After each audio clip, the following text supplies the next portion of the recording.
camping at a friend's family property with a group of friends. They had a huge, dingy shop full of old tools and old furniture that was super creepy. Dirt floor, clown paintings in the loft. Not even kidding. We stayed up late drinking by the fire, and I was the last one awake. Went to go pee on the side of the shop and stood about 5 feet away looking inside through the window. There was a fluorescent light on, and I noticed what looked like a piece of paper or dollar kind of floating around. I thought it was a moth at first, but it was moving in a very flowing figure, 8 pattern, that was very rhythmic. It reminded me of dangling a carrot. I watched it for maybe 20 seconds, which felt like forever. Then it quickly floated back to the corner of the shop where it was dark. There was also a wood chair near the corner that added to the creepiness. Could have been a moth, though. I sat back down by the fire to finish my beer and have a smoke. No one else was awake, so I played Robot Unicorn Attack 2 on my phone for a while. I noticed my friend Mark pop out of his tent to pee, then go back in to go to sleep. I decided sleep sounded good, so I went to my tent and fell asleep. The next morning, we were having breakfast and Mark said, "I saw you guys sitting by the fire super late. How late did you stay up?" I told him I was probably 2 or 3 a.m. Then he said, "Who was up with you?" I told him I was the last man standing. He said, "I got up to pee and saw you on your phone and 2 people over your shoulder watching you play." He said one person looked bigger, so he thought it was one of our friends, who was a bigger dude. He said the other person was taller and skinny, but none of us are noticeably tall or skinny. Freaked me out. We still camp at that property once a year, but I don't go in the shop, and I go to sleep whenever my wife decides she's tired. I used to work night shift in group homes for the mentally disabled or severely mentally ill. At one house I worked at, there was constant scratching coming from the walls. I figured it was just squirrels, but now I'm not too sure. We had set a lot of traps and never caught anything. But this isn't what made me a believer. What happened was one night I was watching TV in the living room after all the residents had fallen asleep. Around 3 a.m. the doorbell starts ringing like someone is frantically pushing it. I get up and go to the door, but when I got there and opened it, nobody was there. Now the 3 things you need to know about the entryway. First is that the entry is into the living room and I can see it from the couch. Second is that the front door has a very large window on it. 2, 3 plus of the door is window. And lastly, that the walkway to the front doorknob at 2030F corridor that has 12F brick wall on either side. So in order to ding-dong ditch, you'd have to run back that entire length to be able to duck around a corner. I figured I was being pranked by one of our more mischievous residents, so I went and checked on them all, and they were all fast asleep. As soon as I finished shutting the last resident's door, the doorbell started frantically ringing again. I rushed to the door again only to find nobody there. This time I was determined to catch them, so I turned all the lights off except the TV and hid right beside the door, so I'd be able to immediately open it when they came back. After 20 minutes, the doorbell started going insane again. I jumped out and quickly turned on the walkway lights and looked out the window, but nobody was there. I then opened the door, thinking maybe they were hiding to the side of the door like I had. After seeing nobody there, my stomach dropped, and I got a feeling of dread. I slowly started closing the door. As soon as the door was almost closed all the way, the doorbell started going nuts again, and stayed that way for at least 15 minutes before stopping again. It was almost as if whatever it was took great pleasure in mocking and taunting me. I locked the door and ran my ass to the couch after turning on all the lights I could. Another disturbing thing about this is, it seemed to read my mind. Whenever I got the urge to go outside and smoke, it would start with the doorbell again. It's like it didn't want me to forget it's there and a threat. Looking back, I'm pretty sure it was a poltergeist. That place was rife with bad energy, as most group homes are. A lot of suffering and raw emotions happen at those places. It also didn't help. We had a resident there who had literally gone insane after watching his parents get murdered in front of him, and a medium-low functioning schizophrenic with what I've confirmed of at least 8 distinct people talking to him in his head. Both of these residents are constantly having stuff knocked off their shelves, walls in the middle of the night, and it's super common for them to be yelling at people that aren't there to shut up in the middle of the night. I used to think it was just mental illness, but now I'm not too sure. Also, years later, I worked in a facility where someone hung themselves in the bathroom. The bathroom door slams shut in the middle of the night if you try to leave it propped open, which is company policy. When I was 7 or 8 years old, I was at my grandmother's house for Christmas and was playing hide and seek with some of my cousins. For context, the house was big, worn-down Victorian house that had been moved from its original location to the plot of land my grandmother owned. It was very cold and drafty, especially in certain rooms. The upstairs where we were playing consisted of 4 bedrooms, 3 of which opened to a large landing, one of which was down a longish hall. Most of us, along with our immediate families, were staying the night.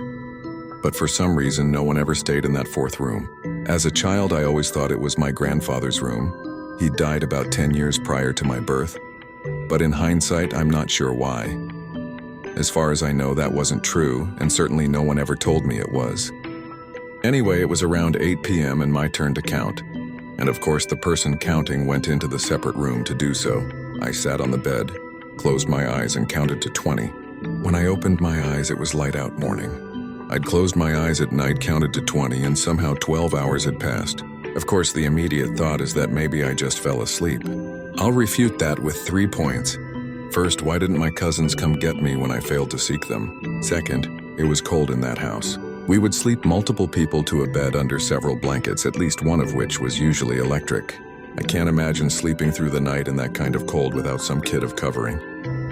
And third, there's no way my parents wouldn't have bothered to come find me before they went sleep. And when they did find me, they wouldn't have left me there, especially without a blanket.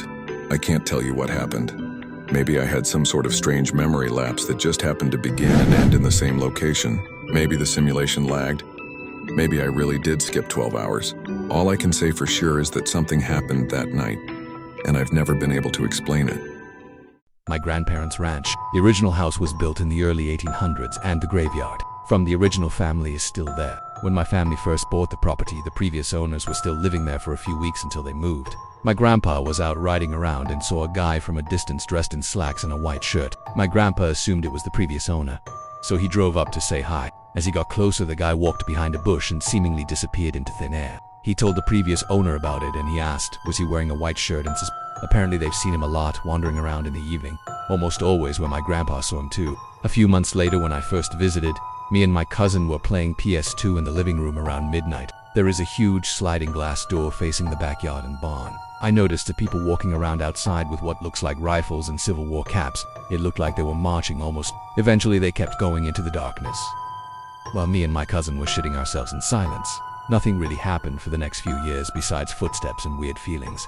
I would hear super loud footsteps at night and assume it's someone walking into the kitchen. I got creeped out, so if someone else was awake, I would take that opportunity to go get food. When I realized no one else was awake, I ran back into my room. Fast forward to when I lived there during college. I had my own little cabin down the road, and it was really creepy, but cool. One night I had a friend over and we were up pretty late. We heard some footsteps on the gravel outside and then louder footsteps on the front porch. Then I saw a silhouette of someone through the window walking around. I jumped up to go make sure it wasn't some methead, but when I walked out front there was nobody there. And it's an open area, so there would be no place for anyone to run or hide. Safe to say we didn't get any sleep that night. That's about all the super creepy stories I have, but plenty of your typical paranormal things have happened over the years. This was on the Devil's Backbone in Texas, BTW. If you know the stories of that area, you know. There was a ghost in my house when I was little that my parents both saw. My parents were exhausted. They had 3 young children and both had full-time jobs. This meant that they put a lot of their strange experiences on stress and being tired. They said that they often would see a child running by them, when my siblings and me were accounted for somewhere else. My mom also described a hand taping her shoulder and hearing a child saying, "Mom," but when she would turn over, there would be nothing there. This went on for months, and although my parents had both experienced this, they never mentioned it to each other. Then one night, my dad asked if my brother had a new set of PJs. My mom said no, and this was when they realized they had both been seeing this extra child. They talked to our neighbors at the time about this, and they said that a young boy had died of scarlet fever in the house in the 1950s. This was also weird, as my brother had had scarlet fever. The last time I heard about this ghost appearance was when my brother had gone in to his room and yelled at what he thought was me to get out his room. I was in the bath. He was seeing the ghost. I never usually believe in ghosts, but it was the fact that so many people had seen this ghost on different occasions. I was too young to remember any of this, and so I only know what has been told to me about this. I never realized until the last year that that was one of the reasons we had moved house. When I was in my early 20s, I owned a hearse. It wasn't much to look at, but it was a lot of fun to own. Anyway, all funeral cars have a partition that separates the driving compartment from the coach area, where the casket or gurney, yes, mine was that old, was kept. I would park the car in the morning when I got home from work, and that night when I would return to the car, the glass partition was open several inches. Every night I would close the glass, and every morning the glass would again be open. Some thought that someone was screwing with me, and I considered that, but to faithfully keep up that gag for well over a year is a bit much. It happened every single day, not most days, but every day. I suspect that a spirit in the car did not like the partition closed for some reason. In the summer, it would get really hot back there, and in the winter, cold. The AC didn't work, and the heater core for the rear was bad. Maybe they wanted a better temp.